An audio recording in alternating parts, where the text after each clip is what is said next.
நீதியரசர் ஜி.ஆர். சாமிநாதன் மேல இம்பீச்மெண்ட் முதல்ல அவங்களுக்கு அறுதி பெரும்பான்மை கிடையாது. இன்னொன்னு இதுவரை நம்ம கடந்த காலத்துல ஒரு நீதியரசர் மேல இம்பீச்மெண்ட், ஊழல் குற்றச்சாட்டுகள்,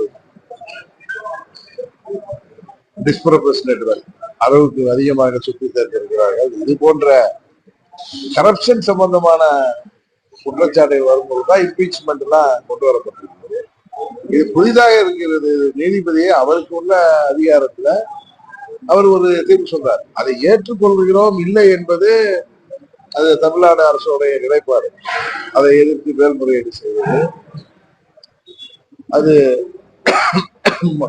பாதுகாப்புக்கோ இல்லை அதை செயல்படுத்துவதற்கோ அல்லது செயல்படுத்துவதா அதை தொடர்ந்தோ பாதிப்புகளை உருவாக்க வேண்டும் மாநில அரசு நினைக்கின்றது. அதை மேல்முறையீடு செய்வதுதான் சாதாரணமாக நடக்கக்கூடியது. இது திமுக இம்பீச்மெண்ட் அளவிற்கு கொண்டு சென்றிருக்கிறார்கள் என்றால் இது வித்தியாசமாகத்தான் தெரியும்.